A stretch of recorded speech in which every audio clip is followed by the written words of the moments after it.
You're listening to Movie Making with Renelle Golden, and today we're talking to Jonathan Salemi about his current film, The Last Deal. You can watch it now on Starz.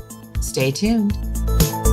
Movie Making with Renelle Golden is brought to you by Samira Entertainment, supporting indie films and the filmmakers who create them. Stop by their website to learn more, www.samiraentertainment.com. That's www.samiraentertainment.com. Hello, everybody. Today we are talking with Jonathan Salemi. Did I get it right? You did. Writer. Yay. Okay. Writer, producer, director. And you have had an awesome career so far. And we're excited to have you here today. How are you doing? I'm doing great. Thank you for having me. Yay, yay. So I was looking how you got your start at in the industry.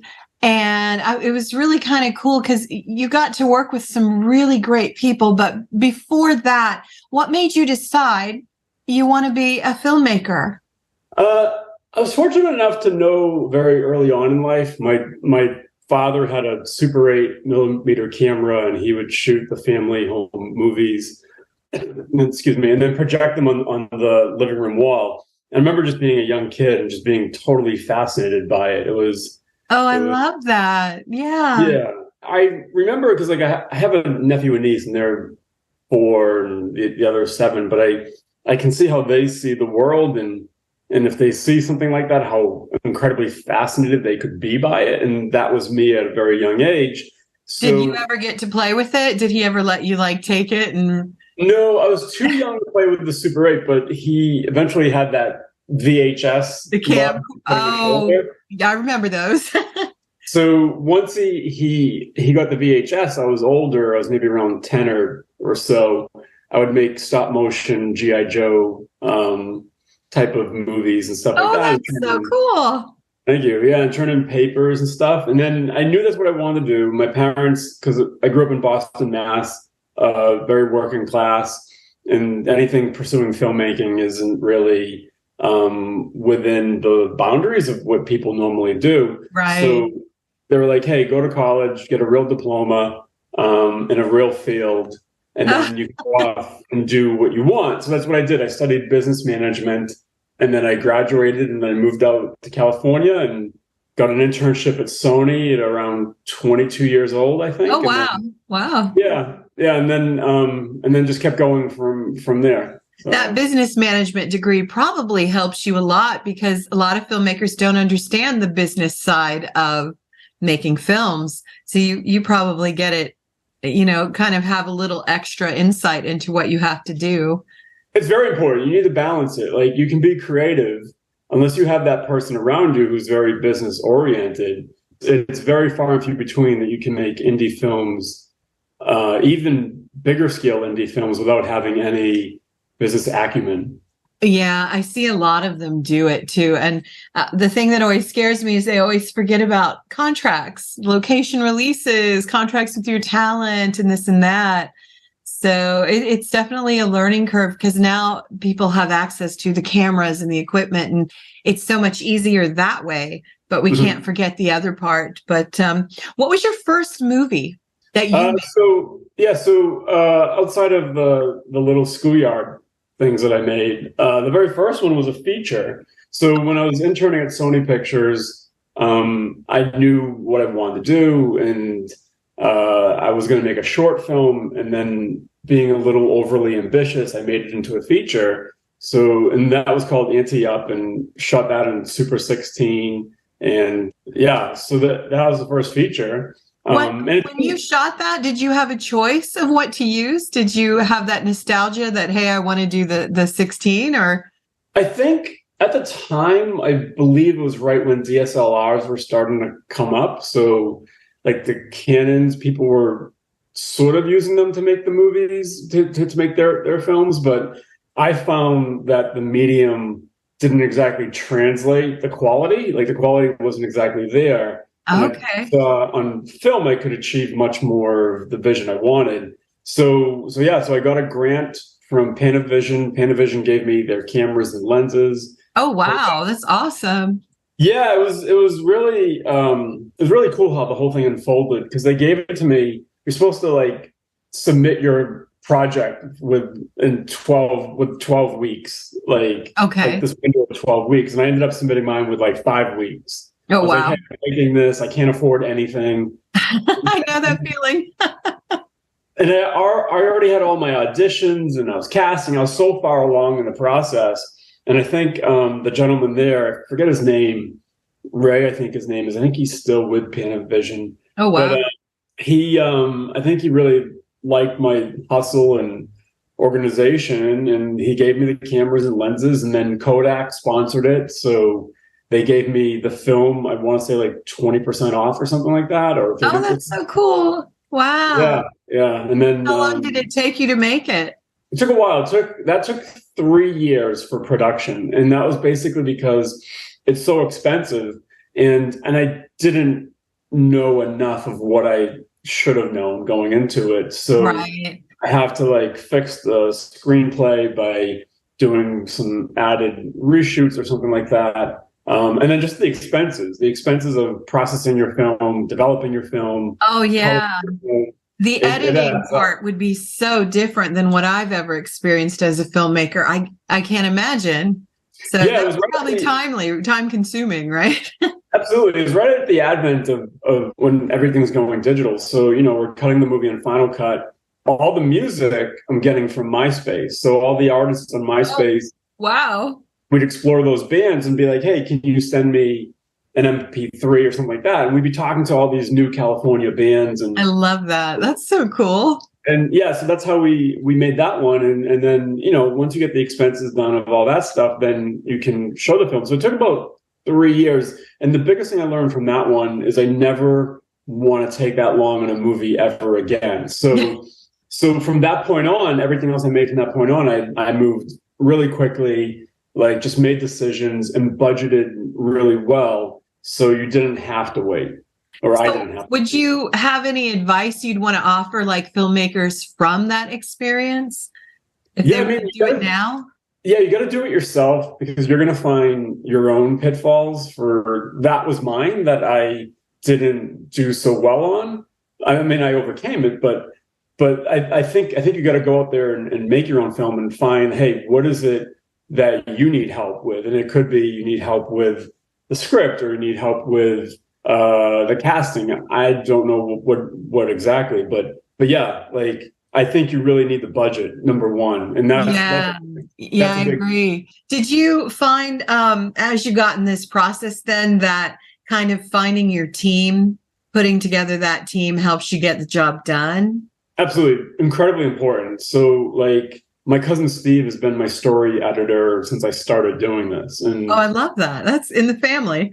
Yeah. And so having him, and then I have a newer story editor, Dan Zattel, in the last, I think, 5 years, he's been helping a lot with my stories. So to like have that team around you, and also the team to show you cuts. Like one of my good friends, he's an editor, JD Ryan, and I show him my cuts all the time of everything I do, and he gives me notes, and you get good, honest feedback, and you really need that instead of going full force. So what was something that you absolutely loved from the process of your first film? What's like a cherished experience from that? The thing that I loved most about that, and it carried with all the other projects after that, including the current one and everything that come, is I really always love the collaboration. Working with others. It's a very gregarious kind of field, and I love that the final decision is on me. And it's like you have the intuition for what is the heartbeat of your film, and I'm basically just a servant towards that while collaborating with everyone around me. And I really love that aspect of seeing what the best idea is, or the better idea, and feeding off of people. That's the part I've always enjoyed the most. That is really cool. So that kind of brings us, fast forward, and now you've released this film, The Last Deal. And that film looks badass. It looks really good. Everything, the trailer, the camera. work. But one thing I really noticed with just watching the trailer, now I haven't seen the whole film yet, you casted really well. It seemed like your cast was spot on for Thank that. So how'd you get to this one, and what was that journey like? So as far as the making of the making of this film now. So this one came about because if we start from the beginning of that first film, and I made a bunch of shorts and TV and stuff like that, I never got the opportunity to make another feature, and people weren't giving me the opportunity, even though I had shorts that did really well. Those opportunities never came.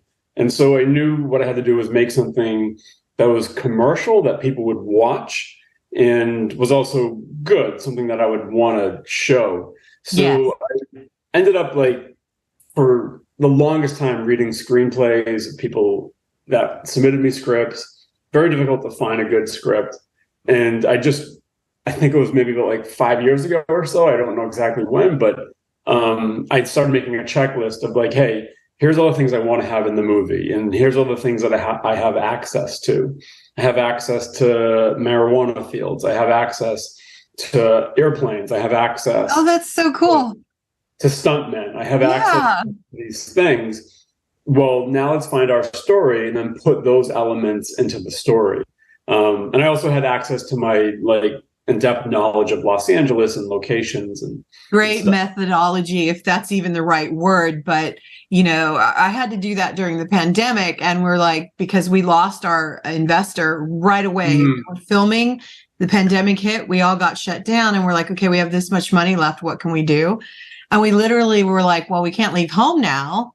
And we have the pandemic, and we're like, we got a bowling alley. So we wrote a script based in the bowling alley, and we made it. No one died. No one got sick. But, I love that methodology for putting your concept together. That is really cool. So how long did it take you to write the script once you knew I need to get all of this in it? That moved really quick. So it was October 2019. This is before COVID. Before the nightmare.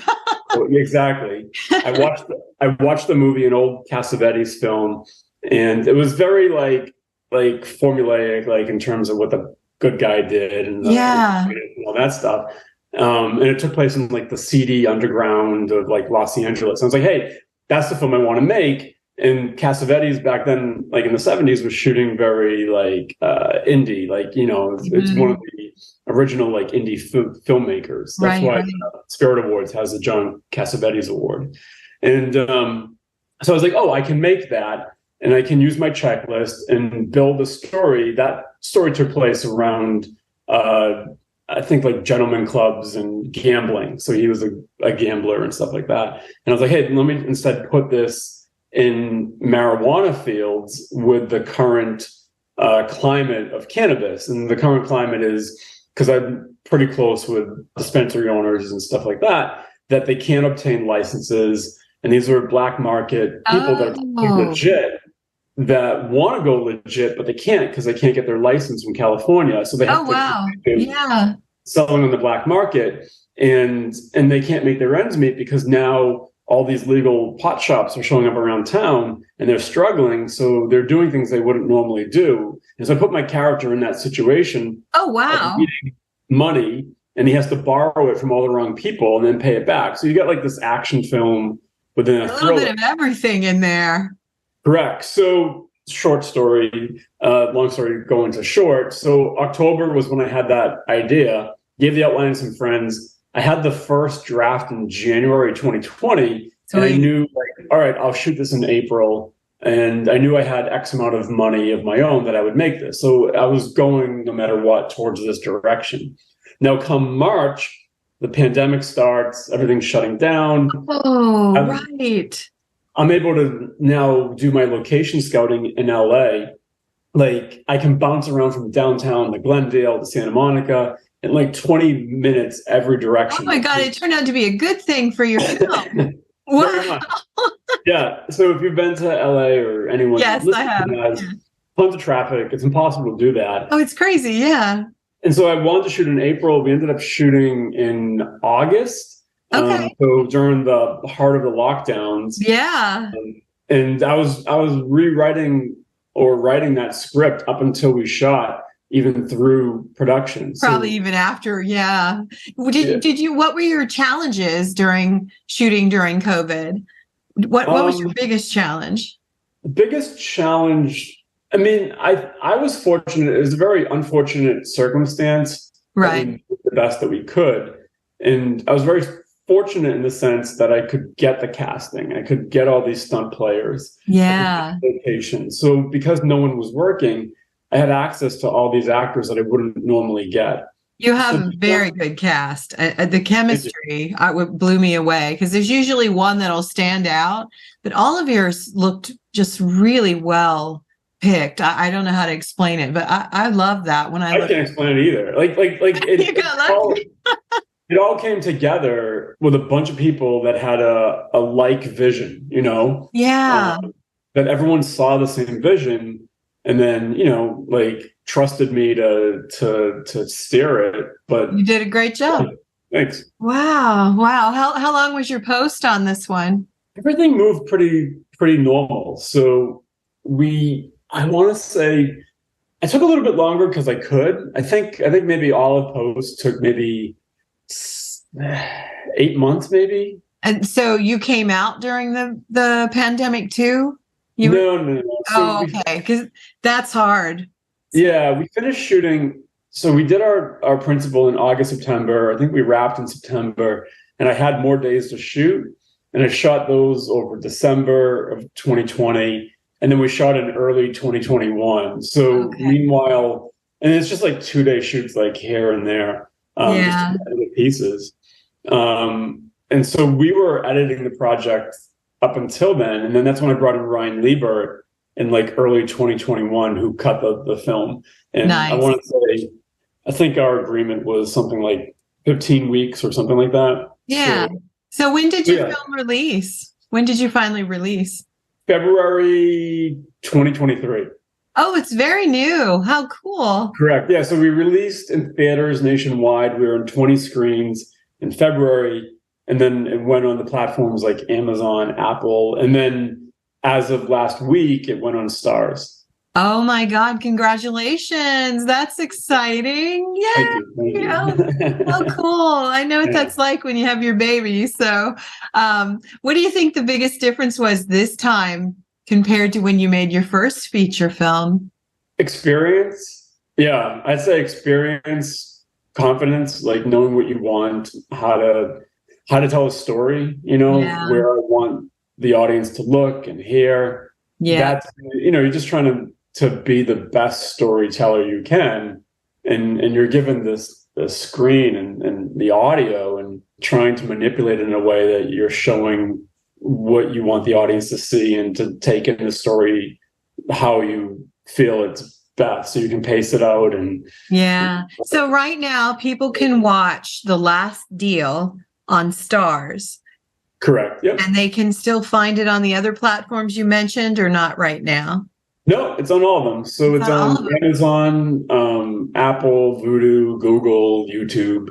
Last Deal. How cool is that? Yeah, thank you. Cool. Now, if you had a dream project, like a bucket list type film you could make, what would that be? There is one. So I'm on the second draft of a new screenplay. So that one, I start pitching in a couple of months once the writer's strike is over. But I do have a bigger film that I've had the idea for a while. And it takes place around a terminally ill single mother who's trying to provide for her kids after she passes away. And I've had that idea for a while, but I don't have the resources to make that yet. And I'm hoping after whatever I make next, I can have the chance to make that film. That sounds like a powerful storyline. I cry a lot because I am a mom, and anything with mom and kids, it's very hard to watch. How cool is that? If people want to find you, what's the best way to find out about you? And I have my own website, so you can go to jonathansalemi.com, Salemi, or you can go to thelastdealmovie.com. You can learn about the movie and you'll find the links to Instagram. Very and cool. all that. Yeah, and we'll put it up when we release the interview. What's is there like an actor or somebody you dream about working with? He's a little older now, so it won't happen. But like, if I got a earlier start in this to like work with like Clint Eastwood, that would be cool. Yeah, and he's a powerhouse in so many areas. I always wonder that about people. Like, if you asked me, I wouldn't have a clue because I love so many, and my mind's always turning because I'm a storyteller. It's like, oh, this person this person that, but it's crazy. So, do you have a favorite project you've ever worked on so far of your own? I mean, I like them all. I think the one to me, there's a couple, but like after I made Ante Up, it was very, so to speak, it was a little depressing that it didn't get the recognition I was hoping. And so I quickly jumped into a short, and that short did really well, and it was seen around the world. And it's called Sidewalk Symphony, and it's a little 8-minute short. But a kid that is too enamored with technology and is not looking at what's in front of him, and his mother takes his iPod away, and oh no. Yeah, instead he makes music with the environment around him, and that one. Then I made cool. I made another short after that, which was more personal at the time for me because of just loss and stuff like that. And that one called Chasing the Past, and that one was about a man who loses his wife, and a time traveler that he thinks will take him back to his wife. That's so sweet. Yeah, and I shot it very like artistically compared to like everything else. And I think like looking at that, it's like, hey, that's me finding my voice, and elements of that are in The Last Deal as well as all the other films. So. That's really cool. So since you grew up and became a filmmaker, how do your parents feel about it now, or is that too nosy? No. They're excited now. Oh, good. Yay. They've been excited all along, but when you don't have something that's out there that everyone can watch and stuff like that, it can... they worry about your well-being, right? Yeah, they're like, hey, just keep going. And, and I've been doing this for a long time, so I've been having a life and everything else, but like, you want to get to that next level. And so now, like, I think it's a lot more fun that like everyone around me now, there's that like, hey, everyone can watch this. There's the recognition of what was made, and my son the flame to make the next one. Yeah. What do you have in mind, or where would you see yourself in like 5 years? It's the same thing I told my wife like a couple of years ago when I was starting The Last Deal. I was like, hey, here's the vision I have in mind for how next 5 years work. I make The Last Deal. It's made for X amount of dollars. That will then get me the next film made, which will be made for X amount. And then it's that third one that gets made that should be like the much bigger one. Groundbreaking, Here I Am world kind of film or something. That's the hope. That's the plan. And that's the way I hope things go. So it's a very like logical way of looking at things. It is. And it can totally happen.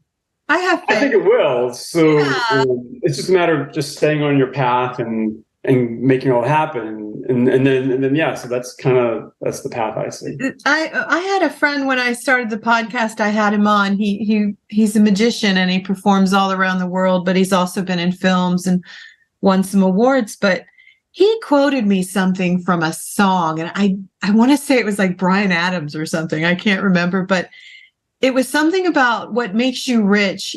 It's not money. It's getting to wake up and do what you love, go to sleep and wake up and do it all over again. Absolutely. And I was like, oh my God, I never thought of it that way. But for me, this is not only what I do for a living, I love it. Yeah. And that means, we have what we need in life. It was a really interesting way of looking at it. And I'm like, thank you for that. I needed to hear that. So absolutely. Like, I'm sure you can attest to this too. Like I can edit something all day long and then wake up and keep doing it the next day. Oh yeah. I'm a writer first and foremost. So I did hear rumors though, that you're supposed to feed your kids. So you have to come up for air once in a while. My kids are adults now, but Balance is important. Is that in the rule book? I have to pay attention to other people, but apparently there is a rule book. And Yeah, that would be a good rule. yeah, good rule. I think that's a big thing I learned from the first project and moving along is balance. Once Yeah. like a long-term girlfriend, you gotta learn balancing the career with that. When that girlfriend became my wife, Yep. You got to find the balance. And I have to say, that's probably been the most challenging part of being in a creative industry. Because if I could, I would do it, 23 hours a day and take a nap. Right. Apparently, we're not supposed to. So. No, you gotta stay healthy.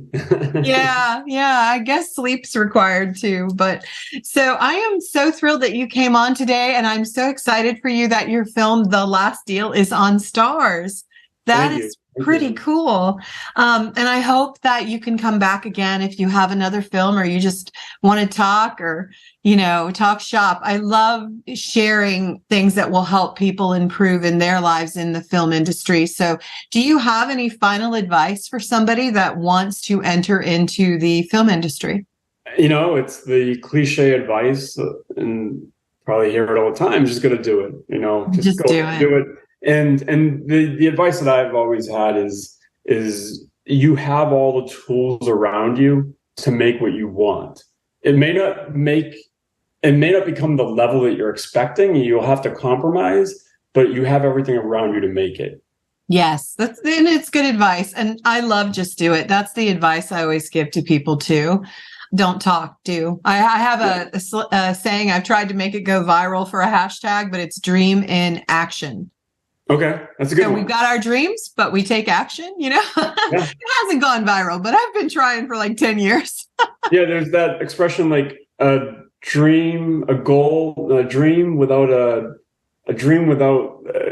follow through is a wish or something like that. Yeah. It's so true. So true. All right. Well, if you're ready, I'm going to wrap it up and we're going to do our silly 5 for 5 questions so people can know you better. Sure. Okay. All right. Here we go. First question. What is your favorite food? I think it's chicken parm. Oh, it's perfect. Somebody said meat once, and I'm like, any kind of meat? And they're like, yeah. Meat. They're carnivore. It's funny. I'm like, okay, second question. What is your favorite thing to drink after a long day on set? I do like either a beer or a scotch on the rocks. Oh, there you go. Something to unwind. Correct. Let's see.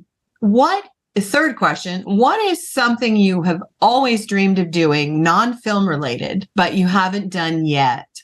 Probably fishing. Fishing? You've never gone fishing? Oh, never gone? Oh, yeah, something you haven't done yet, like a bucket list item, like running with the bulls or skydiving. I want to go to Antarctica one day. Antarctica? Yeah. Okay. Take a coat. I think it's cold, right? Yes. That's kind of cool. That would be cool. When I got married, he got a chance to work up in one of those zones up there. And I'm like, wow. I'm not going. Okay. Incredible. It would have scared me, but he didn't take it. So we were young. Now I'd be like, go take it, Yeah. Life's exciting. All right. So you're driving in the car. Fourth question. What's your favorite song to sing at the top of your lungs? Probably some Frank Sinatra song. Serious? You want to sing one right now? No. I'm just kidding. I don't think you or your audience wants to hear it. Oh gosh. I would have fun with it, but I wouldn't sing if someone put me on the spot either. I'm just joking. Okay. Last question, and I find this one to be very hard for everyone, including myself. What is your favorite movie? Favorite movie? It always changes. That's good, though. But if I had to pick just one, I think it might be Jaws. Jaws? Okay, what do you love about Jaws? I mean, I can watch it time and time again, and I haven't watched it in years, though. But was it like the suspense, the way they shot it? There's such a suspense there. When I was a little kid and saw that, I was like, oh, it was so interesting. The suspense and then the level of filmmaking that went into it, because it's supposed to be like a B film, but it's well planned out. Oh my God. Yeah. It'd be either that or like Empire Strikes Back. Oh God, I love all those. A lot of people love those. Or the good, the bad, and the ugly. I don't know. Ooh, I like that one. That's Clint Eastwood, right? It is. It's always, I love that one. I can never I usually there's the thing I can ramble out. It's like Rocky, Rambo, E.T., Jaws, Predator. But you're like, pick one. Any of those are good. I love it. Yeah, I don't know. Well, I thank you, Jonathan, for coming and hanging out with us. And I wish you great success in everything you do in the future. Appreciate it. Thank you for having me on. Yes, thank you. And we hope to see you again soon. Have a good one. You too. Bye-bye. Bye. Today's show is sponsored by Gym Kitty, helping women on their health and wellness journey by providing high-quality, organically sourced vitamins and supplements. Visit them today at www.gymkitty.net. You've been listening to Movie Making with Renelle Golden. Be sure to come back for our next episode where we bring you the people who make movies you love. Got a topic about filmmaking you want to hear on our podcast? Send us an email at moviemakingpodcast@gmail.com. Thanks for listening. This podcast has been sponsored by Samara Entertainment.